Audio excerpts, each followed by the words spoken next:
ساحل عمر receiver رکھ کر سوچ میں پڑ گیا۔ بازگر اس کے گھر جا کر رشا ملوک کی تصویر کیوں لے آیا؟ اسے یاد آیا کہ وہ رشا ملوک کی تصویر خریدنا چاہتا تھا۔ ساحل عمر کو یہ بھی یاد آیا کہ وہ اس تصویر کے 1 کروڑ سے زائد دینے کو تیار تھا۔ بالآخر وہ اس تصویر کو گھر میں موجود لوگوں کی آنکھوں میں دھول جھونک کر اڑا لایا، اور اس نے ساحل عمر کو اس سلسلے میں کچھ بتایا بھی نہیں۔ بازگر کے بارے میں وہ پہلے ہی مشکوک تھا، اسی لیے اس نے اس سے پوچھا تھا کہ آپ کون ہیں، اور وہ اس بات کا جواب غیر واضح انداز میں دے کر اپنا پہلو بچا گیا تھا۔ اب اماں نے جس طرح اس کے گھر میں داخل ہونے کی تصویر کشی کی ہے، اس سے تو ظاہر ہوتا ہے کہ وہ انسان نہیں ہے، کوئی اور مخلوق ہے، یا پھر کوئی بڑا ساحر ہے۔ اور آج اس نے جس انداز کی باتیں کی، اس سے اندازہ ہوا کہ وہ نہ صرف ایک ذہین شخص ہے بلکہ جدید معلومات بھی رکھتا ہے۔ وہ اس سے کیا چاہتا ہے؟ اسے جھیل سیف الملوک کیوں لے جانا چاہتا ہے؟ رشا ملوک کی تصویر اس نے کیوں اڑائی؟ وہ اسے اس قدر اہمیت کیوں دے رہا ہے؟ اس کا میزبان کیوں بنا ہوا ہے؟ ان ساری باتوں کے پیچھے کیا سازش چھپی ہوئی ہے؟ برکھا اور چترو بہل کی طرح کیا یہ بھی کوئی مضمون مقاصد رکھتا ہے؟ وہ بازگر کے بارے میں سوچتا رہا اور الجھتا رہا، لیکن کسی نتیجے پر نہ پہنچ سکا۔ ساحل عمر کی آنکھ کسی آواز پر کھلی تھی۔ آنکھ کھلنے پر احساس ہوا کہ کوئی دروازے پر بڑے مہذبانہ انداز میں دستک دے رہا ہے۔ کمرے میں روشنی ہو رہی تھی، اس سے اس نے اندازہ لگایا کہ صبح ہو چکی ہے۔ پھر اس نے تکیے کے نیچے سے اپنی ریسٹ واچ نکال کر ٹائم دیکھا۔ صبح کے 8 بج رہے تھے۔ وہ جلدی سے اٹھا، اٹھ کر دروازہ کھولا تو سامنے ہنستا مسکراتا بازگر نظر آیا۔ وہ شلوار قمیض پر کڑی ہوئی کوٹی پہنے ہوئے تھا، سر پر گول ٹوپی تھی، اور اس ٹوپی کے سامنے ایک چھوٹا سا رنگ برنگا پر لگا ہوا تھا۔ وہ اس وقت خاصا تر و تازہ نظر آ رہا تھا۔ آپ ابھی تک سو رہے ہیں؟ اس نے کمرے میں داخل ہوتے ہوئے پوچھا۔ رات کو ذرا دیر سے نیند آئی، ساحل عمر نے اس کا چہرہ بغور دیکھتے ہوئے کہا۔ اس کے دماغ میں کل شام اماں سے ہونے والی گفتگو گونجنے لگی۔ یہ شخص کس قدر معصوم بنا ہوا ہے، اس کے گھر جا کر اس کی غیر موجودگی میں پینٹنگ چرا لایا اور اس بات کا ذکر ابھی تک نہیں کیا۔ ساحل عمر کو بڑا غصہ تھا۔ وہ چاہ رہا تھا کہ اس کے کمرے میں داخل ہوتے ہی اس پینٹنگ کے بارے میں سوال کرے، پھر کچھ سوچ کر رک گیا۔ ابھی کچھ دیر انتظار کرنا چاہیے، ہو سکتا ہے وہ خود ہی ذکر کر دے۔ کیوں، کیا سوچتے رہے؟ بازگر نے پوچھا۔ بازگر صاحب، میں آپ کے بارے میں سوچتا رہا۔ وہ واش روم جاتے جاتے رک گیا۔ اس نے اسے ترچھی نظروں سے دیکھا۔ میرے بارے میں سوچتے رہے؟ میں بھی کوئی سوچنے کی چیز ہوں؟ اس کے لہجے میں بڑی انکساری تھی۔ کیوں نہیں، کل آپ نے بہت اچھی باتیں کی، میں آپ کی باتوں سے خاصا متاثر ہوا۔ آپ کیوں مجھے بنا رہے ہیں؟ میں بنا رہا ہوں یا آپ مجھے بنا رہے ہیں؟ یہ بات اس نے کہنا چاہی لیکن ضبط کر گیا۔ میں ذرا منہ ہاتھ دھو لوں، آپ اتنی دیر میں اپنی پسند کا ناشتہ منگوا لیجئے۔ آپ نے ابھی تک ناشتہ تو نہیں کیا ہوگا؟ میں تمام کاموں سے فارغ ہو کر آیا ہوں، وہ خوش دلی سے بولا۔ رات کو آپ کہاں رہے؟ ساحل عمر نے سوال کیا۔ ارے ساحل عمر صاحب، ہم غلاموں کا کیا ہے، جہاں جگہ ملی سو گئے، بازگر نے گول مول سا جواب دیا۔ پھر فوراً ہی بولا، آپ جلدی سے منہ ہاتھ دھو لیجئے، میں ناشتہ منگوا رہا ہوں، ذرا جلدی نکلنا ہے۔ اچھا ٹھیک ہے، یہ کہہ کر ساحل عمر واش روم میں گھس گیا۔ ناشتے سے فارغ ہو کر بازگر نے کہا، آئیے اب چلیں، کار والا ہمارا انتظار کر رہا ہوگا۔ ساحل عمر فوراً کھڑا ہو گیا۔ وہ دونوں کاؤنٹر پر آئے۔ بازگر نے کمرے کی چابی واپس کی، ہوٹل کا حساب کتاب کیا اور ساحل عمر کی طرف مسکرا کر دیکھا اور آنکھ سے باہر نکلنے کا اشارہ کیا۔ بازگر نے ہوٹل کا حساب کر دیا تھا، چابی بھی واپس دے دی تھی۔ اس سے ساحل عمر نے اندازہ لگایا کہ اب ادھر لوٹ کر نہیں آنا، یا اگر آنا ہے تو اس ہوٹل میں واپس نہیں آنا۔ ساحل عمر کو یہ بات معلوم تھی کہ جھیل سیف الملوک پر کوئی ہوٹل نہیں، لوگ وہاں صبح جاتے ہیں اور شام تک ناران واپس آ جاتے ہیں۔ ہو سکتا ہے بازگر کا واپسی پر ناران رکنے کا ارادہ نہ ہو، وہ سیدھا کاغان نکل جانا چاہتا ہو۔ اس نے اس مسئلے پر بازگر سے کوئی بات نہ کی، وہ اس کے پیچھے پیچھے ہوٹل سے باہر نکل آیا۔ پھر وہ کار میں بیٹھ کر سیف الملوک کی طرف چل دیے۔ ان کی کار کچے اور پتھریلے راستے پر چل رہی تھی۔ یہ ایک خطرناک راستہ تھا، کبھی اونچائی کبھی ڈھلان، موڑ کاٹتی تو سینے میں دم اٹکتا، یوں محسوس ہوتا کہ کار اب کھائی میں گری تب گری۔ کار کا ڈرائیور ایک ماہر شخص تھا، وہ بڑی مشاقی سے کار چلا رہا تھا۔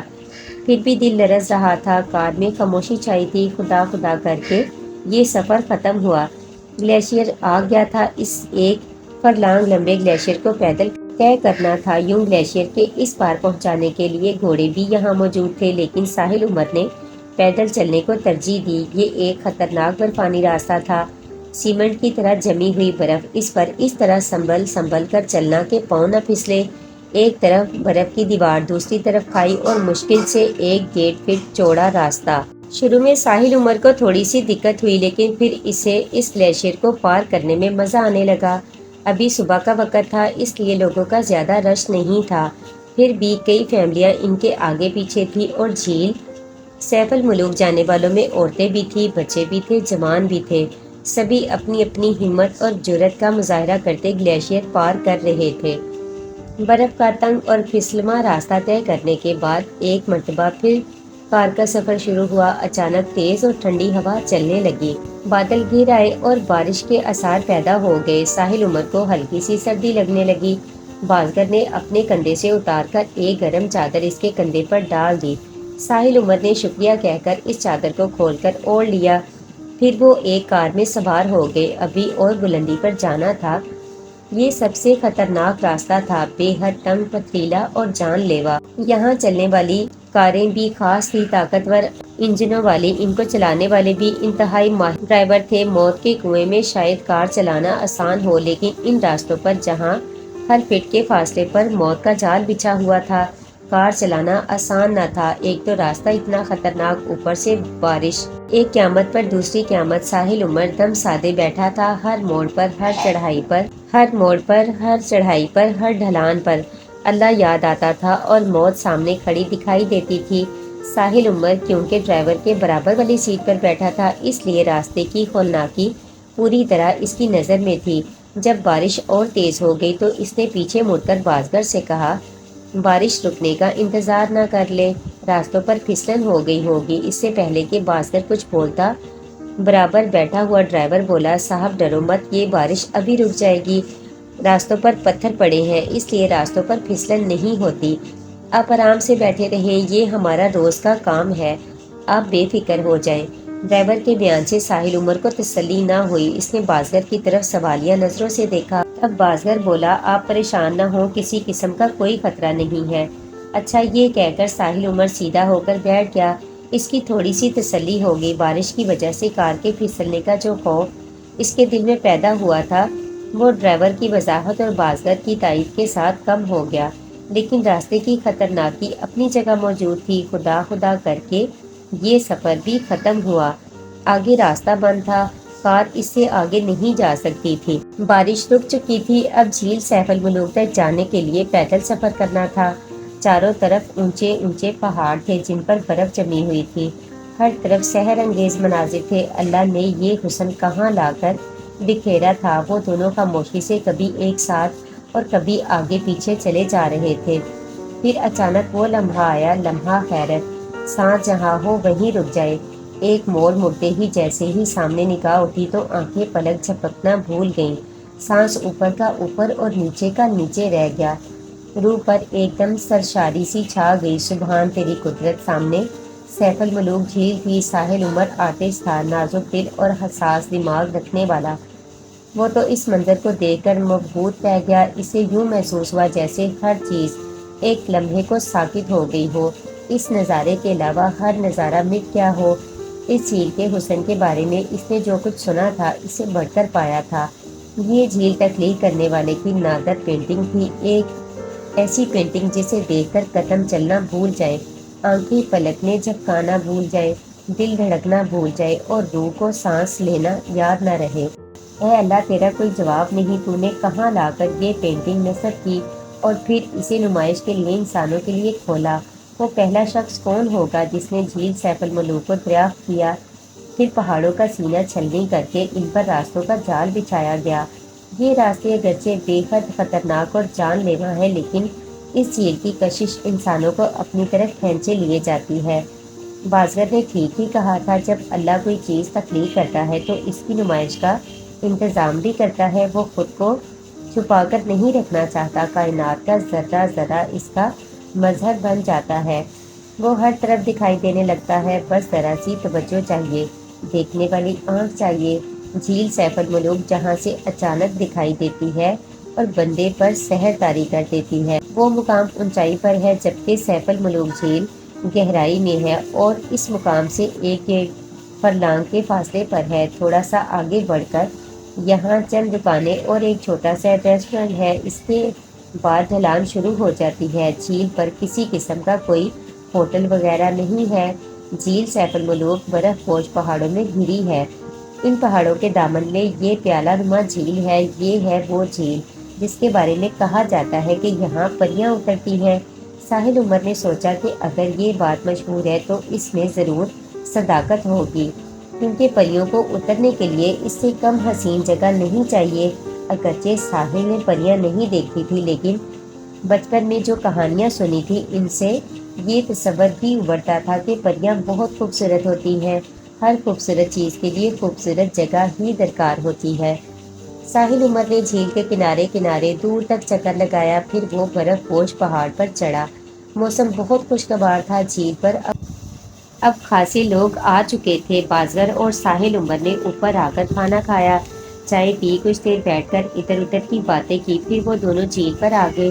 ساحل عمر جھیل کے نظاروں میں محو تھا۔ وہ سوچ رہا تھا کہ اگر اس کے پاس کاغذ اور پینسل ہوتی تو وہ مختلف منظروں کو اسکیچ کر لیتا۔ اس کے پاس تو کیمرہ بھی نہیں تھا۔ اگر کیمرہ بھی ہوتا تو وہ ان منظروں کی عکس بندی کرنے کے بعد انہیں دیکھ کر پینٹنگ بنا لیتا۔ ابھی وہ انہی سوچوں میں گم تھا کہ اچانک اس نے محسوس کیا کہ بازگر اس کے آس پاس نہیں ہے۔ اس نے جلدی جلدی آس پاس نظریں دوڑائیں، لوگوں کے ہجوم میں اسے دیکھا، لیکن وہ کہیں نظر نہ آیا۔ پھر اس کی نظر سامنے اونچائی پر پڑی۔ وہ اونچائی پر برف پر چلتا ہوا دکھائی دیا، پھر وہ پہاڑ کے پیچھے گم ہو گیا۔ اسے بڑی حیرت ہوئی کہ وہ پہاڑ کے پیچھے اتنی آسانی سے کیسے چلا گیا۔ ابھی وہ سوچ ہی رہا تھا کہ کیا کرے کہ اتنے میں ایک چھوٹی سی بچی نے اس کا ہاتھ پکڑ لیا اور اس کا ہاتھ پکڑ کر زور سے ہلایا اور بولی، انکل انکل۔ وہ 5 سال کی پیاری سی بچی تھی۔ ساحل عمر نے سوچا کہ اس بچی نے کسی غلط فہمی میں اس کا ہاتھ پکڑ لیا ہے۔ اس نے حیرت سے اسے دیکھا۔ انکل، اس نے پھر کہا۔ جی ساحل عمر اس کی طرف متوجہ ہوا، آپ کو ہماری باجی بلا رہی ہیں۔ کہاں ہے آپ کی باجی؟ وہ سامنے لڑکی نے ایک طرف اشارہ کیا۔ ساحل عمر نے نظر اٹھائی تو قریب ہی ایک فیملی موجود تھی۔ ان میں 3-4 لڑکیاں آگے کھڑی تھی۔ ان چاروں لڑکیوں میں ایک لڑکی سب سے آگے تھی۔ وہ حیرت زدہ ہو کر اس کی طرف دیکھ رہی تھی۔ ساحل عمر اس لڑکی کو یا ان لڑکیوں میں سے کسی کو نہیں جانتا تھا۔ بچی ہاتھ پکڑ کر اسے آگے کی طرف کھینچنے لگی تو وہ اس کے ساتھ چلا۔ کچھ یہ آگے بڑھا، کچھ وہ لڑکیاں اس کی طرف بڑھنے لگیں۔ قریب ہونے پر وہ لڑکی بولی، معاف کیجیے گا، میں یہ پوچھنا چاہ رہی تھی کہ کیا آپ ساحل عمر ہیں؟ جی میں ساحل عمر ہوں، لیکن آپ نے مجھے کیسے پہچان لیا؟ ساحل عمر حیرت زدہ ہو کر بولا، ایک رسالے میں پینٹنگ کے ساتھ آپ کی تصویر چھپی تھی، اس تصویر سے آپ کو پہچانا، میں نے اپنی بہنوں کو بتایا تو یہ لوگ شک و شبہ میں پڑ گئیں، انہیں یقین نہیں آیا کہ آپ ساحل عمر ہیں، اس لیے میں نے گڑیا کو آپ کے پاس بھیجا۔ آئیے میں آپ کو اپنے ڈیڈی اور بڑے بھائی سے ملاؤں۔ یہ کہہ کر اس نے پیچھے دیکھا۔ ساحل عمر نے 10-12 قدم کے فاصلے پر 2 مردوں کو کھڑے ہوئے پایا۔ وہ ادھر ہی دیکھ رہے تھے۔ میرا نام شگفتہ ہے۔ پھر اس نے اپنی بہنوں کے نام بتائے اور آگے بڑھی۔ آپ کے ساتھ کون ہے؟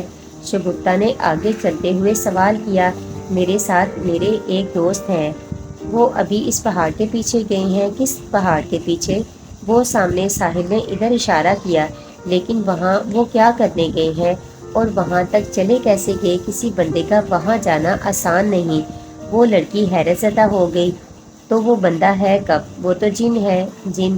ساحل عمر نے ہنس کر کہا اور اس بات کو ہنسی مذاق میں اڑا دیا۔ شگفتہ نے اپنے ڈیڈی کے نزدیک پہنچ کر ساحل عمر کا تعارف کرایا۔ شگفتہ کے ڈیڈی اور بڑے بھائی ساحل عمر سے اچھی طرح ملے۔ انہوں نے اسے اپنے ساتھ چائے پینے کی دعوت دی، جو ساحل عمر نے فوراً قبول کر لی۔ شگفتہ فائن آرٹس کی طالبہ تھی۔ وہ کراچی کے ایک اسکول سے فائن آرٹس میں ڈپلومہ کر رہی تھی۔ اس کے علاوہ وہ ایک بولڈ اور بولنے والی لڑکی تھی، اس لیے زیادہ وہی اسے سوال جواب کرتی رہی۔ ساحل عمر ان لوگوں کے ساتھ دری پر بیٹھ گیا اور گپ شپ میں مشغول ہو گیا۔ وہ تھوڑی تھوڑی دیر بعد اپنے دائیں بائیں اور سامنے نظر اٹھا کر دیکھ لیتا، لیکن بازگر کا کہیں پتہ نہ تھا۔ پتہ نہیں وہ کہاں چلا گیا تھا، اور کہیں گیا تھا تو اسے بتا کر کیوں نہیں گیا۔ خیر کوئی بات نہیں، اگر اسے اکیلے واپس جانا پڑا تو وہ اس فیملی کے ساتھ واپس چلا جائے گا۔ پریشانی کی اب کوئی بات نہ تھی، یہ لوگ بھی کراچی کے تھے۔ اب شام ہونے کو تھی، بہت سے لوگ واپس جا چکے تھے، کچھ راستے میں تھے اور کچھ جھیل سے اٹھنے کی تیاری میں تھے۔ ساحل عمر اب بازگر کی طرف سے مایوس ہو چکا تھا، لہٰذا اس نے اس فیملی کے ساتھ ہی واپسی کا سفر کرنے کی ٹھان لی۔ جب یہ لوگ واپس جانے کے لیے اٹھے تو وہ بھی ان کے ساتھ باتیں کرتا چل پڑا۔ ابھی ساحل عمر اوپر ان دکانوں تک ہی پہنچا تھا کہ کسی نے اس کے کندھے پر بڑی نرمی سے ہاتھ رکھ دیا۔ ساحل عمر نے پیچھے مڑ کر دیکھا تو بازگر شرمندہ سا کھڑا تھا۔ میں معافی چاہتا ہوں، مجھے دیر ہو گئی۔ بازگر کو دیکھ کر اس کی جان میں جان آئی۔ خواہ مخواہ اس فیملی کا احسان لینا پڑتا، اس کی کار میں ایک پیسہ نہ تھا۔ اس کی کلائی پر ایک قیمتی گھڑی ضرور تھی، اس گھڑی کو فروخت کرنا پڑتا یا ان لوگوں سے پیسے ادھار مانگنے پڑتے تبھی کراچی واپسی ممکن تھی۔ کوئی بات نہیں، آئیے واپس چلے۔ ساحل عمر نے نرم لہجہ اختیار کیا۔ ہم ابھی یہاں رکیں گے۔ بازگر نے یہ بات اتنی زور سے کہی کہ وہ لوگ بھی سن لیں۔ اچھا ٹھیک ہے ساحل عمر، آپ رکیں، ہم چلتے ہیں۔ اب آپ سے نران میں ملاقات ہوگی، آپ ہمارے ہوٹل آ جائیے گا۔ دیکھیے آئیے گا ضرور۔ شگفتہ نے اپنے ہوٹل کا نام اور کمرہ نمبر بتایا۔ جی ٹھیک ہے، میں ضرور آؤں گا۔ ساحل عمر نے ایسے ہی وعدہ کر لیا۔ اس فیملی کے آگے بڑھ جانے کے بعد اس نے بازگر کو آڑے ہاتھوں لیا۔ صاحب آپ بغیر بتائے کہاں غائب ہو گئے تھے؟ میں اس سلسلے میں آپ سے معذرت کر چکا ہوں۔ بازگر نے دو ٹوک انداز میں کہا، میں سمجھتا ہوں کہ آپ نے مجھے معاف کر دیا ہوگا۔ آئیے اب میرے ساتھ جھیل پر چلیے۔ اب جھیل پر کیا ہے، اندھیرا ہونے والا ہے، سب لوگ واپس جا رہے ہیں، اب ہم وہاں کیا کریں گے؟ ساحل عمر صاحب نظارہ تو اب شروع ہوگا۔ آج 14ویں رات ہے اور 14ویں کی بھی ایک خاص رات ہے۔ چاند اس قدر روشن ہوگا کہ آپ چاندنی میں جھیل کو دیکھ کر پتھر کے ہو جائیں گے۔ کیا مطلب ہے، آپ یہاں گزارنا چاہتے ہیں؟ ساحل عمر نے حیران ہو کر سوال کیا۔ اسی لیے تو میں آپ کو یہاں لایا ہوں، اس رات کا بڑی بے قراری سے انتظار تھا۔ آپ کا کیا خیال ہے کہ یہ رات ہم کسی پتھر پر بیٹھ کر ٹھٹھرتے ہوئے گزاریں گے؟ ساحل عمر نے پوچھا۔ ارے نہیں جناب، یہ آپ کا خادم آپ کے ساتھ ہے، آپ کو ذرا بھی تکلیف پہنچ جائے تو میرے سر پر 7 جوتے ماریے گا۔ چاندنی رات میں جھیل، سیف الملوک کا نظارہ۔ ساحل عمر کا اندر کا آرٹسٹ ایک دم مچل اٹھا۔ یہ ایک نیا تجربہ ہوگا، یہ نظارہ بہت کم لوگوں نے کیا ہوگا۔ چلو ایک رات یہاں ٹھہر کر دیکھتے ہیں، جو ہوگا دیکھا جائے گا۔ جب وہ جھیل پر واپس پہنچے تو وہاں سے سب لوگ جا چکے تھے، ایک شخص بھی وہاں موجود نہ تھا۔ البتہ جھیل کے دوسرے کنارے پر ایک چھوٹا سا سرخ خیمہ ضرور نظر آ رہا تھا۔ ساحل عمر نے اس طرف اشارہ کر کے پوچھا، اس خیمے میں کون ہے؟ چند لمحوں تک جب کوئی جواب نہ آیا تو اس کا دل زور زور سے دھڑکنے لگا۔ اس نے فوراً اپنے دائیں بائیں پھر پیچھے دیکھا، بازگر کا کہیں پتہ نہ تھا۔ ساحل عمر کے ہوش اڑ گئے، اب واپسی کا وقت نہیں رہا تھا، ساری گاڑیاں واپس جا چکی ہوں گی۔ سامنے ایک خیمہ تھا اور وہ تھا۔ وہ دھڑکتے دل کے ساتھ اس خیمے کی طرف بڑھنے لگا۔ بازگر کے اچانک اس طرح غائب ہو جانے پر ساحل عمر کو شدید غصہ تھا۔ دوپہر کو بھی اس نے یہی کیا تھا۔ ساحل عمر کسی نظارے میں محو ہوا تو بازگر اس کے برابر سے غائب ہو گیا۔ خیر وہ تو دن کا وقت تھا، کسی نہ کسی طرح وہ یہاں سے واپس چلا جاتا، لیکن اس وقت تو اس کی کیفیت ایسی تھی جیسے اس کے ہاتھ پاؤں باندھ کر کسی اندھے کنویں میں پھینک دیا گیا ہو۔ واپسی کے تمام راستے بند ہو چکے تھے، اسے ہر قیمت پر رات گزارنی تھی۔ اب وہ رات کیسے گزرے گی اس کے بارے میں اسے کوئی اندازہ نہیں تھا۔ اب وہ اس خیمے کے نزدیک پہنچ چکا تھا۔ یہ سرخ رنگ کا خیمہ چھوٹا سا تھا، اتنا چھوٹا کہ اس میں 1-2 آدمیوں سے زائد کی گنجائش نہ نکلتی۔ خیمے کے دروازے پر پردہ پڑا ہوا تھا۔ وہ خیمے کے نزدیک پہنچ کر رک گیا۔ ایک مرتبہ اس نے چاروں طرف نگاہ دوڑا کر بازگر کو تلاش کیا۔ بازگر کا دور تک پتہ نہ تھا۔ اندھیرا تیزی سے پھیل رہا تھا، دور پہاڑوں کی برف پوش چوٹیوں پر سنہری دھوپ سنو لاتی جا رہی تھی۔ اس نے اندھیرا بڑھتے دیکھ کر گھبرا کر سوچا، کیا کرے؟ پردہ اٹھا کر خیمے میں جھانکے یا آواز دے کر معلوم کرے کہ خیمے میں کون ہے؟ اس نے آواز دینا ہی مناسب سمجھا، اندر کوئی ہے کیا؟ ساحل عمر نے جھک کر آواز لگائی، پھر چند لمحے انتظار کیا، کوئی جواب نہ آیا، تو پھر آواز لگائی، اندر کون ہے؟ اندر سے پھر کوئی جواب نہ آیا۔ اسے خیمے پر سناٹا طاری نظر آیا، خیمے میں شاید کوئی نہیں تھا۔ اب اس نے آگے بڑھ کر پردہ ہٹا کر اندر جھانکنے کا فیصلہ کیا۔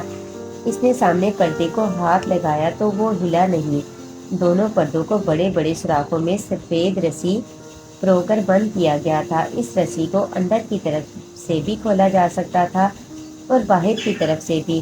ساحل عمر نے بیٹھ کر پردے کی رسی کھولی، پھر رسی ڈھیلی کر کے پردے کے نیچے سے تھوڑا سا اوپر اٹھایا۔ اندر جھانک کر دیکھا، کوئی نہ تھا۔ اس نے خیمے کے اندر گھسنے کا فیصلہ کر لیا۔ اندر جانے سے پہلے اس نے کھڑے ہو کر ایک مرتبہ پھر چاروں طرف نظریں گھمائیں، لیکن اسے کہیں بازگر نظر نہ آیا۔ اس خیمے کا مالک اس نے برف پر بیٹھ کر اپنے جوتے اتارے اور ہاتھوں کے بل گردن جھکا کر اندر داخل ہو گیا۔ اندر بیٹھ کر اس نے خیمے کا جائزہ لیا اور اس خیمے میں ضرورت کی ہر چیز موجود تھی۔ آرام دہ بستر، زبردست اونی کمبل، پہننے کے لیے گرم کپڑے، کھانا، چائے، ایمرجنسی لائٹ، کیا چیز ایسی تھی جو وہاں نہیں تھی؟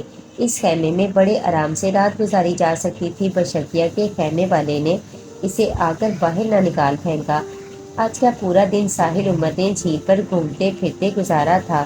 اس پر تھکن طاری ہو رہی تھی۔ ایسا پرآسائش خیمہ دیکھ کر مزید دل مچل گیا تھا۔ اس نے ایمرجنسی لائٹ جلا کر ہارڈ پارٹ پر رکھی، اس کے برابر رکھا ہوا تھرماس اٹھا لیا، اس کا ڈھکن کھول کر جھانکا تو اس میں سے بھاپ اڑتی نظر آئی۔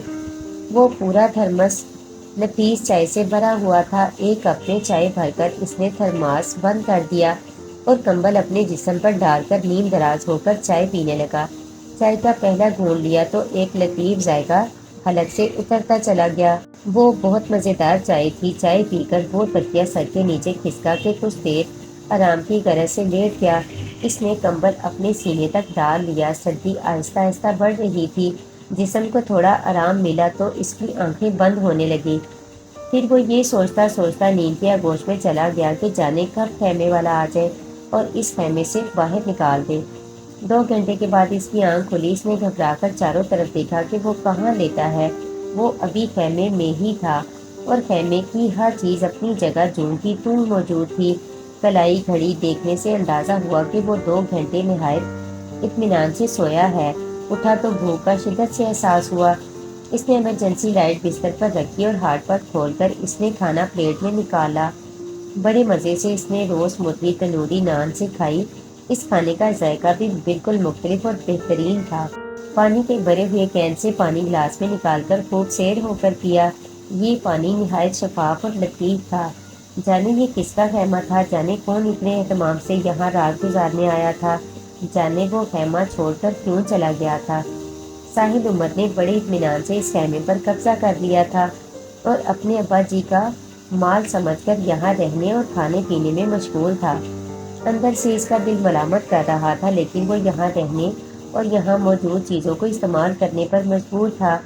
پھر اس نے باہر نکلنے کا ارادہ کیا۔ اس نے اونی اوور کوٹ پہنا، بالوں والی گول اور اونچی ٹوپی سر پر رکھی، دستانے اور موزے چڑھائے، اپنے چپل پہننے لگا تو ایک طرف جوتے رکھے ہوئے نظر آئے۔ اس نے وہ بوٹ پہن لیے اور ایمرجنسی لائٹ لے کر خیمے سے باہر آ گیا۔ باہر گہرا سناٹا طاری تھا، اتنا گہرا سناٹا کہ اگر کوئی سوئی زمین پر پھینکی جائے تو شاید اس کی آواز بھی سنائی دے جائے۔ ساحل عمر ایک پرشور شہر کا باسی تھا۔ اتنا گہرا سناٹا اس نے کاہے کو دیکھا تھا؟ یہ سناٹا اس کی روح میں اتر جاتا تھا۔ چاند نکل آیا تھا لیکن وہ ابھی پہاڑوں کے پیچھے تھا۔ چاندنی برف پوش پہاڑوں پر برس رہی تھی۔ یہ برف پوش چوٹیاں برف کا لبادہ اوڑھے چاند کی روشنی میں چمک رہی تھی۔ یہ ایک سحر انگیز نظارہ تھا۔ ساحل عمر ان چمکتی چوٹیوں کو مبہوت ہو کر دیکھنے لگا۔ یہ ایک نادر حسن تھا، ایسا حسن دیکھنے کو کہاں ملتا ہے۔ وہ پھر جھیل کے اطراف ٹہلنے لگا۔ اسے بازگر کا انتظار تھا۔ اس کی تلاش میں نظریں ادھر ادھر بھٹک کر واپس آ جاتی تھی۔ آسمان روشن تھا، بالکل صاف تھا۔ چاند دھیرے دھیرے اوپر اٹھتا جا رہا تھا۔ ساحل عمر کا جہاں خیمہ تھا وہاں ابھی اندھیرا تھا۔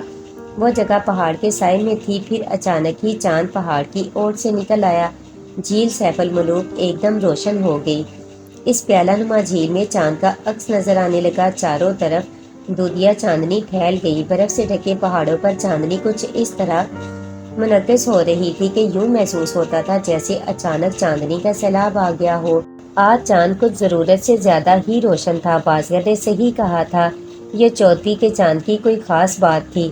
چاندنی رات میں نہائی جھیل سیف الملوک دن کی روشنی کے مقابلے میں کہیں زیادہ حسین نظر آ رہی تھی۔ یہ ایک ایسا نظارہ تھا جس کے لیے پتھر کا ہوا جا سکتا تھا۔ ساحل عمر چاندنی رات میں نہائی جھیل سیف الملوک کو دیکھ کر وجد میں آ گیا۔ اسے بے اختیار اللہ یاد آیا اور خدائی مسکرا اٹھی۔ دیکھا میرا جمال، میں یہاں ہوں، میں کہاں نہیں ہوں۔ پھر ایک گونج سی پیدا ہوئی جیسے پوری فضا گنگنا اٹھی ہو، جیسے یہاں کی ہر شے پکار اٹھی ہو، اللہ ہو، اللہ ہو۔ اور یہ وہ لمحہ تھا جب ساحل عمر نے سوچا کہ وہ کھڑے کھڑے پتھر کا ہو جائے، بس اسے دیکھنے والی آنکھ مل جائے اور یہ نظارہ ہمیشہ ہمیشہ کے لیے اس کی آنکھوں میں منجمد ہو جائے۔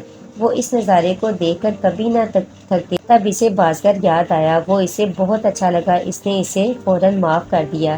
یہ بازگر ہی تو تھا جس کی بدولت وہ جھیل کے اس حسن سے روشناس ہوا تھا۔ ساحل عمر نے گھڑی دیکھی۔ گھڑی میں اس وقت رات کا 1 بجا تھا۔ چاند اپنے پورے شباب پر تھا۔ گہرا سناٹا، سخت سردی، برستی ہوئی چاندنی، گنگناتی فضا، اور اس نظارے کو اپنی آنکھوں میں بھر لینا چاہتا تھا، اپنی روح میں اتار لینا چاہتا تھا۔ وہ اپنے آپ کو بھول جانا چاہتا تھا، اس وادی میں کھو جانا چاہتا تھا۔ تب اچانک اسے ہنسی کی آواز سنائی دی۔ وہ چونکا، ارے یہاں کون ہے؟ اس کے علاوہ بھی یہاں کوئی ہے؟ وہ ایک ہنسی کی آواز نہ تھی، وہ کئی ہنسیوں کی آواز تھی۔ ارے یہاں کون ہنس رہا ہے؟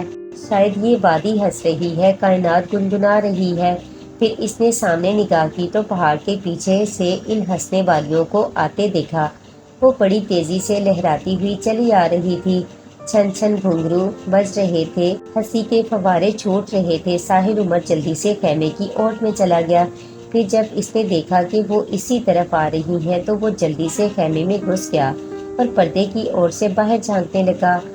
سبز لبادیں میں تھی اور ان میں سے ایک جوان کے درمیان تھی۔ وہ سفید ریشمی لبادے میں تھی۔ اس کے سر پر رومال بندھا ہوا تھا، باقی 8 ننگے سر تھی اور ان کے سنہری بال کھلے ہوئے تھے۔ وہ بھی ذرا دور تھی اس لیے ان کے چہرے واضح نہ تھے۔ پھر جب وہ قریب آ گئی تو ساحل عمر نے دیکھا کہ وہ 8 کی 8 اپنے حسن میں یکتا ہیں، اور نمی جو ان کے درمیان سبز بتوں میں کھلے کسی سفید بالوں کی طرح تھی۔ اس کے حسن کی کوئی مثال نہ تھی، وہ بے نظیر تھی۔ اپنے حسن کی مثال آپ تھی، اور یہ وہ تھی جس نے اس کے خوابوں میں آ کر ہلچل مچا دی تھی۔ وہ رشا ملوک تھی جس کے اس نے خواب دیکھے تھے۔ پھر اس نے رشا ملوک کو اپنے خوابوں سے چرا لیا تھا۔ اس نے اسے کاغذ پر اتار دیا تھا، ایک ایسی حسین پینٹنگ بنائی تھی کہ جو دیکھتا تھا دیکھتا رہ جاتا تھا۔ آج وہی پینٹنگ اس کے سامنے زندگی کا لبادہ اوڑھے پوری آب و تاب سے چمک رہی تھی۔ وہ بہت خوبصورت تھی، اتنی خوبصورت کہ آدمی پلکیں جھپکانا بھول جائے۔ وہ اس کے تصور سے بھی کہیں حسین تھی۔ اس کا بے اختیار جی چاہا کہ وہ خیمے سے باہر نکل کر اس کے سامنے آ جائے اور کہے، دیکھو میں ہوں ساحل عمر، جس کے خوابوں میں آ کر تم نے قیامت مچا دی تھی۔ تم کیا مجھے پہچانتی ہو؟ لیکن اس نے ایسا نہ کیا، اپنے دل کو سنبھال لیا، باہر جانے سے رک گیا۔ ہو سکتا ہے وہ اسے پہچانتی نہ ہو، کیا ضروری ہے کہ وہ اگر اس کے خوابوں میں آتی تھی تو وہ بھی اس کے خوابوں میں آتا ہوگا؟ اگر اس نے پہچانے سے انکار کر دیا تو پھر کیا ہوگا؟ اگر اس کے پاس رشا ملوک کی پینٹنگ ہوئی تو پھر کچھ بات بن سکتی تھی۔ وہ ثبوت کے طور پر اس پینٹنگ کو پیش کر سکتا تھا۔ ابھی وہ انہی سوچوں میں گم تھا کہ باہر ہلچل مچی اور وہ 8 حسینائیں چھن چھن کرتی رشا ملوک سے دور ہوئیں۔ وہ چاروں طرف پھیل گئی۔ انہوں نے اپنے نازک ہاتھوں کے پیالے بنا کر منہ پر رکھے اور مترنم آواز میں اعلان کرنے لگی، یہاں کون ہے؟ اگر یہاں کوئی ہے تو اسے چاہیے کہ وہ اپنی آنکھوں پر ہاتھ رکھ لے۔ رشا ملوک کو ہم نہلائیں گے۔ اگر کسی نے دیکھنے کی کوشش کی تو اس کی آنکھیں جاتی رہیں گی۔ 8 باندیاں یہ اعلان بار بار کر رہی تھیں اور اس اعلان کی گونج پہاڑوں تک سنائی دے رہی تھی۔ ساحل عمر کا دل بہت مچلا کہ وہ اپنی آنکھیں کھلی رکھے اور وہ جلوہ دیکھے جس کی تاب نہ لا کر اس کی آنکھیں بے نور ہو جائیں۔ پھر اس نے سوچا کہ اگر واقعی اس کی آنکھیں بے نور ہو گئیں تو وہ کیا کرے گا؟ آنکھیں ہیں تو جہان ہے، یہ نظارے ہیں، اسے کسی قسم کی حماقت نہیں کرنا چاہیے۔ وہ نہ چاہتے ہوئے بھی اپنے دل پر جبر کر کے خیمے کے پردے کے پاس سے ہٹ گیا۔ وہ بستر پر سیدھا لیٹ کر خیمے کی چھت کو گھورنے لگا۔ خیمے کے باہر سے کہکوں کی آوازیں آتی رہیں اور وہ خیمے کی چھت کو گھورتا رہا۔ یہ ایک خاص رات تھی۔ 14ویں کا چاند یوں تو ہر ماہ ہی طلوع ہوتا تھا، لیکن یہ رات سال میں ایک مرتبہ آتی تھی۔ اس رات رشا ملوک اپنی ہمجولیوں اور باندیوں کے ساتھ جھیل پر نہانے کے لیے آتی تھی۔ یہ خاص غسل اس کے حسن میں مزید 4 چاند لگا دیتا تھا۔ اس رات رشا ملوک کے حسن بے مثال کو بے نقاب چاند نے دیکھا، ستاروں نے دیکھا، پہاڑوں نے دیکھا، جھیل کے پانی نے اسے اپنی آغوش میں لے لیا۔ محروم رہا تو صرف ساحل عمر۔ باندیوں نے رشا ملوک کو ہاتھ پکڑ کر جھیل میں اتارا۔ جھیل میں اتر کر انہوں نے رشا ملوک کو لباس سے آزاد کیا اور اسے مل مل کر نہلانے لگیں۔ پھر وہ اسے جھیل کے اندر اتنی دور تک لے گئیں کہ وہ سر تک ڈوب گئی۔ پھر چند لمحوں بعد وہ اچانک جھیل سے ابھری تو پوری جھیل اس کے بدن کی روشنی سے منور ہو گئی۔ اس کے بدن کی چاندنی کے آگے چاند کی روشنی بھی جیسے مان پڑ گئی تھی۔ جھیل سے نکلتے ہی اسے لباس پہنا دیا گیا اور پھر اعلان ہوا، اب کوئی چاہے دیکھے یا سوئے، اس کی مرضی، ہم تو چلے۔ یہ اعلان دیر تک گونجتا رہا۔ ساحل عمر بڑی بے تابی سے خیمے کے دروازے پر آیا۔ اس نے باہر جھانک کر دیکھا، اب وہاں کچھ نہ تھا، نہ رشا ملوک تھی، نہ اس کی ہمجولیاں۔ وہ ایک دم ہی فضا میں تحلیل ہو گئی تھی۔ ساحل عمر تڑپ کر خیمے سے باہر نکل آیا۔ اس نے چاروں طرف آنکھیں پھاڑ پھاڑ کر دیکھا مگر بے سود، اب وہاں دور تک کوئی نہ تھا۔ وہی سناٹا تھا، وہی چاند تھا اور نکلی ہوئی چاندنی تھی، وہی سحر انگیز فضا تھی۔ ساحل عمر کو جیسے شبہ ہوا کہ کہیں وہ کوئی خواب تو نہیں دیکھ رہا۔ اس نے دستانہ اتار کر اپنے گال پر چٹکی بھری، فوراً ہی اس کے منہ سے کرا نکل گئی۔ یہ خواب نہ تھا، اس نے جو دیکھا تھا وہ کھلی آنکھوں سے دیکھا تھا۔ وہ کچھ دیر جھیل پر ٹہلتا رہا، بار بار پلٹ کر ادھر ادھر دیکھ لیتا تھا جدھر سے رشا ملوک ہنستی مسکراتی آئی تھی۔ جس طرح روز روزے عید نہیں ہوتی، ویسے ہی روز روزے محبوب کی دید نہیں ہوتی۔ رشا ملوک کو جھیل سے گئے ہوئے تو ابھی آدھا گھنٹہ بھی نہ ہوا تھا، پھر وہ پوری رات اس نے جاگ کر اور ٹہل کر گزار دی۔ ایسی حسین جگہ ہو، فضا خوابناک ہو اور محبوب کی دید کا امکان ہو تو پھر کس کافر کو نیند آتی ہے؟ وہ 4 ساڑھے 4 بجے تک جھیل کے کنارے ٹہلتا رہا۔ جب چاندنی بے نور ہونے لگی، منظر دھندلانے لگا اور اس کی آنکھوں میں نیند اترنے لگی تو وہ خیمے میں چلا گیا۔ خیمے کی ڈوریاں کس کر وہ بستر پر دراز ہو گیا۔ ایسی سردی میں ایسا نرم گرم بستر اور وہ کمبل اوڑھ کر جب اس نے آسودگی سے پاؤں پھیلائے تو اس کی آنکھوں میں خمار بھرنے لگا۔ پھر اسے نیند کی آغوش میں جاتے ہوئے چند منٹ سے زیادہ نہ لگے۔ جب ساحل عمر گہری نیند میں ڈوب گیا تو خیمے کے باہر آہٹ ہوئی، قدموں کی چاپ خیمے کے دروازے پر آ کر رک گئی۔ آنے والے نے پردے کے درمیان سے اندر جھانک کر دیکھا۔ اندر ایمرجنسی لائٹ روشن تھی اور ساحل عمر منہ پر کمبل ڈالے پرسکون انداز میں سو رہا تھا۔ آنے والے نے خیمے کے پردے کی رسیاں کھول ڈالی اور پردے کے پٹ خیمے کے اوپر دائیں بائیں ڈال دیے۔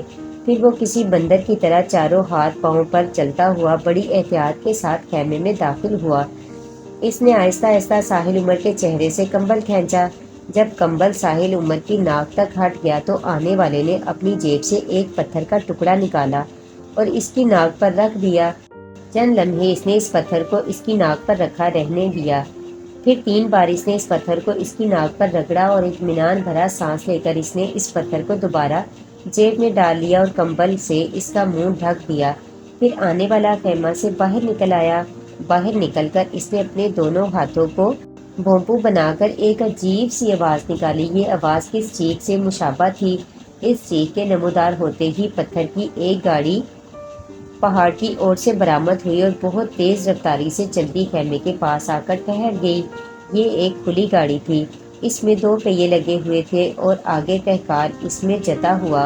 گاڑی بان کوئی نہ تھا، تہکال خود ہی اس کو چلاتا ہوا لایا تھا۔ اس گاڑی کے پیچھے البتہ 4 بندے ساتھ ساتھ بھاگتے ہوئے آئے تھے۔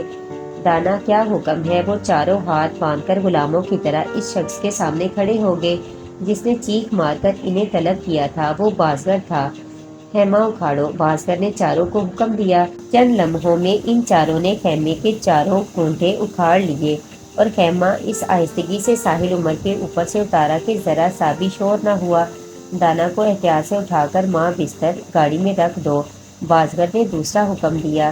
ان چاروں غلاموں نے ساحل عمر کو و ماں بستر اٹھا کر گاڑی میں رکھ دیا۔ بازگر نے ساحل عمر کو کمبل اچھی طرح اڑا دیا اور پھر ایک ریشمی ڈوری سے ساحل عمر کو اس طرح باندھ دیا کہ وہ گاڑی سے پھسل کر نیچے نہ گرے۔ اس کے بعد بازگر نے تہکال کے سر پر ہاتھ رکھا اور بولا، تہکال بہت احتیاط سے دیکھ دانا کو کوئی تکلیف نہ ہو۔ یہ کہہ کر اس نے منہ سے جی کی آواز نکالی اور بڑی تیزی سے پیچھے ہٹ گیا۔ تہکال ساحل عمر کو بڑی برق رفتاری سے لے چلا۔ چند لمحوں میں وہ پہاڑ کی اوٹ میں چلا گیا۔ تم لوگ خیمہ اور اس کا سامان سمیٹ کر پہنچو، میں چلتا ہوں۔ بازگر ان سے مخاطب ہوا، اچھا دانا، اس میں سے ایک غلام نے مؤدبانہ کہا۔ بازگر نے اپنے دونوں ہاتھ فضا میں لہرائے، پھر وہاں کچھ نہ رہا۔ جب ساحل عمر کی آنکھ کھلی، پہلے تو اس کی سمجھ میں ہی نہ آیا کہ وہ کہاں ہے۔ وہ جھیل سیف الملوک کے نزدیک نصب ایک پرآسائش خیمے میں سویا تھا۔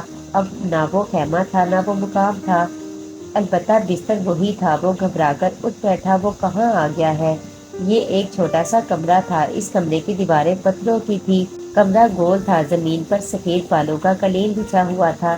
اس قالین کے اوپر ساحل عمر کا بستر تھا اور یہ بستر کمرے کے عین درمیان میں تھا۔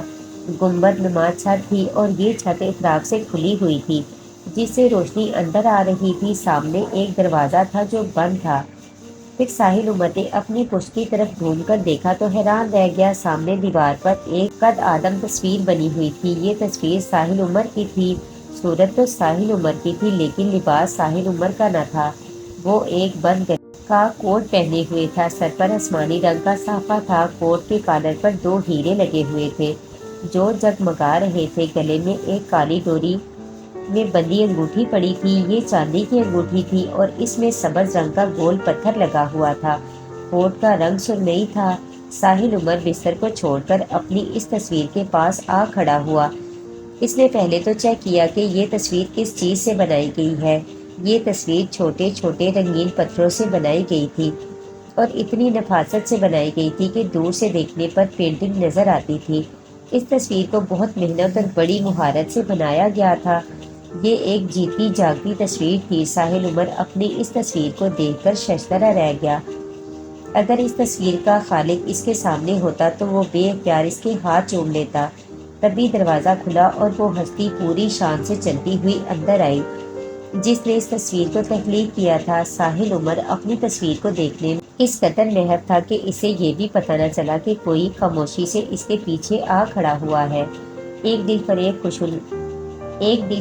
خوشبو نے اچانک اسے اپنی گرفت میں لے لیا۔ اس سے پہلے کہ وہ پیچھے مڑ کر دیکھتا، اوپر سے آواز آئی، کیا دیکھتے ہو؟ یہ ایک مانوس آواز تھی۔ ساحل عمر بڑی بے قراری سے پلٹا۔ وہ کیا پلٹا؟ جیسے اس کی دنیا ہی پلٹ گئی، جیسے اس کی تقدیر بدل گئی۔ اسے اپنے خوابوں کی تعبیر مل گئی، گویا اسے وہ مل گیا جو سب کو کہاں ملتا ہے۔ محبوب تو نصیبوں والوں کو ملتا ہے۔ وہ نصیبوں والا تھا۔ اس کے سامنے رشا ملوک کھڑی تھی، شرمیلے چہرے اور نیچی نگاہوں کے ساتھ۔ کون ہیں آپ؟ ساحل عمر کے ہونٹوں پر شریر مسکراہٹ تھی۔ وہ اسے پہچان کر بھی نہ پہچانا۔ کون ہوں میں؟ رشا ملوک نے اپنی جھیل جیسی آنکھوں سے پلکوں کا شامیانہ ہٹایا اور اسے گہری نگاہوں سے دیکھا۔ میں وہ ہوں جس کے آپ خواب دیکھتے تھے۔ کیا یہ خواب میں نے اکیلے دیکھے تھے؟ ساحل عمر نے مڑ کر اپنی تصویر کو دیکھا اور رشا ملوک کے چہرے پر معنی خیز نگاہیں ڈالی۔ نہیں، اس جرم میں میں برابر کی شریک ہوں۔ یہ کہہ کر وہ شرم سے گلنار ہو گئی۔ یہ میں ہوں۔ ساحل عمر نے اپنی تصویر کی طرف اشارہ کیا۔ اس کی نگاہوں میں سوال تھا۔ آپ کو کوئی شبہ ہے؟ میں اتنا اچھا تو نہیں، ساحل عمر نے سادگی سے کہا۔ تصویر کی برائی کرنا چاہتے ہیں؟ رشا ملوک نے اس بات کو کسی اور زاویے سے پرکھا۔ اتنی اچھی تصویر کی کون برائی کر سکتا ہے؟ یہ کس نے بنائی ہے؟ میں نے، رشا ملوک نے شرمیلی مسکراہٹ کے ساتھ کہا۔ رشا ملوک نے، تم نے واقعی بہت حیران ہوا۔ ہاں واقعی میں نے بنائی ہے۔ یہ تصویر پتھروں کے ٹکڑوں سے بنائی گئی ہے۔ اس فن کا نام تبزہ ہے۔ اس فن کو میں نے بابا صاحب سے سیکھا۔ رشا ملوک نے خوش ہو کر بتایا، بہت عمدہ، یہ ایک شاہکار تصویر ہے اور اصل سے کہیں بہتر ہے۔ ساحل عمر ہنس کر بولا، کوئی چیز اصل سے کبھی بہتر نہیں ہو سکتی۔ رشا ملوک نے بڑی سنجیدگی سے کہا، ایک بات پوچھوں؟ ساحل عمر نے اپنے بستر سے کمبل ہٹا کر ایک طرف رکھ دیا اور تکیے ٹھیک کر کے اس نے رشا ملوک کو بستر پر بیٹھنے کا اشارہ کیا۔ وہ تکیوں سے ٹیک لگا کر بڑے شاہانہ انداز میں بیٹھ گئی۔ پھر اس نے ساحل عمر سے کہا، آپ بھی بیٹھ جائیں۔ ساحل عمر اس کے سامنے دوزانوں ہو کر بستر کے ایک کنارے پر بیٹھ گیا۔ آپ کچھ پوچھ رہے تھے؟ ہاں، میں یہ پوچھنا چاہ رہا تھا کہ میری تصویر تم تک کیسے پہنچی؟ میرا مطلب ہے یہ تصویر تم نے میری کس تصویر کو دیکھ کر بنائی، اور وہ تصویر تم نے کہاں سے حاصل کی؟ میں نے یہ تصویر کسی اور تصویر کو دیکھ کر نہیں بنائی، یہ صورت میرے خوابوں نے تراشی ہے۔ میں سمجھا نہیں۔ ساحل عمر نے اس کی بات کو شاعری جانا۔ یہ بات خیر اتنی مشکل بھی نہیں۔ رشا ملوک نے اپنی بڑی بڑی آنکھوں سے اسے گھورا۔ میں سمجھاتی ہوں، اصل میں بات یہ ہے کہ اس بستی میں جب کوئی لڑکی جوانی کی دہلیز پر قدم رکھتی ہے تو اس خوشی کی رات اس سے اس کی ماں کہتی ہے کہ اپنے لیے موڑ تلاش کرو۔ ہماری بستی میں زندگی کا ساتھی تلاش کرنے کی پوری آزادی ہے، اور یہ آزادی یہاں صرف لڑکی کو ہے۔ لڑکی اپنے لیے موڑ کا انتخاب کرتی ہے۔ یہاں ہر چھٹے مہینے شادی کا جشن منایا جاتا ہے۔ جتنی لڑکیاں اپنے موڑوں کا انتخاب کر چکی ہوتی ہیں وہ اس جشن میں ان کا ہاتھ پکڑ کر آتی ہیں، اور اس طرح ان کی شادی ہو جاتی ہے۔ یہاں انتخاب پر کوئی قید نہیں، یہ لڑکی پر منحصر ہے کہ وہ جتنی جلدی چاہے اپنے موڑ کا انتخاب کر لے۔ یہاں انتخاب پر کوئی پابندی نہیں اور نہ وقت کی کوئی قید، جسے چاہو اور جب چاہو منتخب کرو۔ خیر، میں اپنی بستی کی اس رسم سے واقف تھی۔ مجھے معلوم تھا کہ یہ رات مجھ پر بھی آئے گی جب میری ماں مجھے موڑ تلاش کرنے کا مشورہ دے گی۔ جوں جوں میری عمر بڑھ رہی تھی اور مشورے کی رات نزدیک آتی جا رہی تھی تو میری پریشانی بڑھتی جا رہی تھی، کیونکہ میرے خوابوں میں جو بسا ہوا تھا ایسا پوری بستی میں کوئی نہ تھا۔ یہ ٹھیک ہے کہ یہاں انتخاب کے سلسلے میں کوئی قید نہیں، پھر بھی لڑکیاں مشورے کی رات آتے ہی اپنے لیے موڑ تلاش کر لیتی ہیں اور پہلے ہی جشن میں شریک ہو کر شادی کر لیتی ہیں۔ یہی بات اچھی سمجھی جاتی ہے، لیکن میری مشکل پسند طبیعت نے مجھے مشکل میں ڈال دیا۔ میں نے طے کر لیا کہ چاہے کتنا ہی وقت لگ جائے، میں اپنے لیے ایسی موڑ کا انتخاب کروں گی جو اپنی مثال آپ ہوگا۔ جب لگن سچی ہو تو راستے خود بخود کھلنے لگتے ہیں۔ پھر اس بات کو ساحل عمر نے غور سے سنا۔ اس رات جب میں چاند پر نظریں جمائے اپنے موڑ کی تصور ہوئی تھی تو ایک شبیہہ ابھری، پھر وہ شبیہہ واضح ہوتی گئی۔ میں آپ کے خواب دیکھنے لگی، آپ کو خواب میں دیکھنے لگی۔ پھر میں نے بابا سائق سے اپنی مشکل بیان کی۔ بابا نے ایک عمل بتایا، وہ عمل کر کے سوئی تو آپ واضح طور پر میرے سامنے آ گئے۔ پھر میں نے آپ کا چہرہ بنانا شروع کیا۔ اس کے بعد آپ میرے خوابوں میں آتے گئے اور میں آپ کی صورت کو پتھروں کے ٹکڑوں میں ڈھالتی گئی۔ میں نے آپ کو اپنی پسند کا لباس پہنایا۔ بالآخر شب و روز کی محنت رنگ لے آئی اور میں آپ کی تصویر بنانے میں کامیاب ہو گئی۔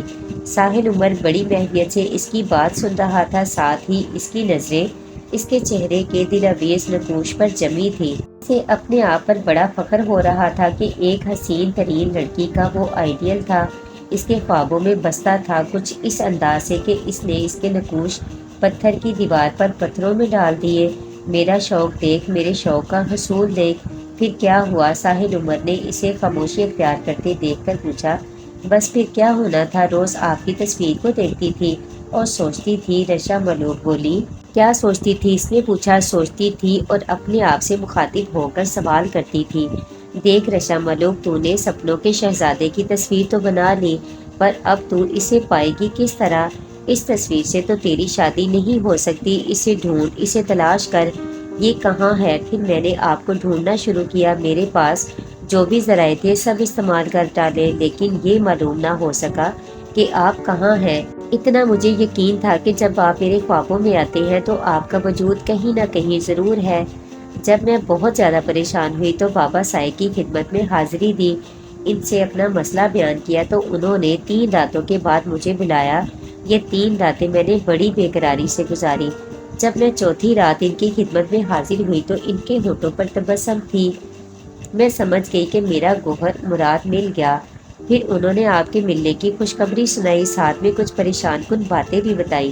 میں ان باتوں کو صبر و سکون کے ساتھ سنا اور انہیں اپنا فیصلہ سنایا کہ اب جو بھی ہو میں نے اسے اپنا موڑ چن لیا۔ میرا فیصلہ سن کر بابا صاحب خاموش ہو گئے، پھر مجبور ہو کر انہوں نے آپ کے حصول کے لیے کارروائی شروع کی۔ ایک طرف آپ کی حفاظت کا مسئلہ تھا تو دوسری طرف آپ کو اپنی بستی کی طرف لانا تھا۔ اس کام کو بابا صاحب نے بڑی دانائی سے کیا۔ انہوں نے آپ کے پاس بازگر کو روانہ کیا۔ اس کے بعد جو کچھ آج تک ہوا اس سے آپ واقف ہیں۔ رشا ملوک یہ کہہ کر خاموش ہو گئی۔ کچھ اسی طرح کا قصہ میرے ساتھ بھی ہوا، تم تو جانتی ہوگی۔ ہاں کچھ جانتی ہوں، کچھ نہیں جانتی۔ آپ سنائیے، آپ کی زبانی سن کر دل کو سکون ملے گا۔ جس طرح تم نے مجھے خوابوں میں دیکھا ویسے ہی تم میرے خوابوں میں آئی۔ میں نے تمہیں خوابوں میں دیکھا، پھر میں نے سینکڑوں لڑکیوں کی تصویریں دیکھ کر ان میں سے تمہیں نکالا، تمہاری تصویر بناتا گیا۔ میں نے تمہیں دلہن والا لباس پہنا دیا اور تمہاری تصویر کو انوکھا بنانے کے لیے تمہاری پیشانی پر جھومر کی جگہ ایک بچھو کو بنا دیا۔ ساحل عمر نے اس کے چہرے کی طرف دیکھتے ہوئے کہا، کتنا برا کیا آپ نے؟ وہ ناراضگی سے بولی، ہاں واقعی میں نے برا کیا، وہ بچھو میری جان کا عذاب بن گیا۔ ہاں جب بازگر آپ سے مل کر آیا تو اس نے بڑی حیرت سے بتایا کہ آپ نے میری تصویر بنا لی ہے، پھر ساتھ ہی غصے کا اظہار کیا کہ اس نے تمہاری پیشانی پر آؤر کو بٹھا دیا ہے۔ مجھے یہ جان کر بڑی خوشی ہوئی کہ یہ آگ یک طرفہ نہیں۔ اگر میں نے آپ کو اپنا مور منتخب کر لیا تو آپ نے بھی اپنے مور ہونے کی تصدیق کر دی۔ البتہ آؤر کو میری پیشانی پر ہونا میرے لیے بھی باعث پریشانی تھا، لیکن اس میں آپ کا کوئی قصور نہ تھا۔ یہ لوگ ہیں ہی اس قسم کے، وہ آؤر جن کا بیٹا ہے ان کا کام ہی لوگوں کو تکلیف میں مبتلا کرنا ہے۔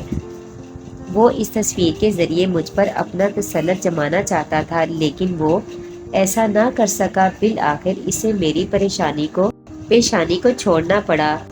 پھر اس نے وہاں جو جال پھیلایا اس سے میں اچھی طرح واقف ہوں، اور ابھی خطرہ پوری طرح ٹلا نہیں، ہمیں پوری طرح چوکنا رہنا ہے۔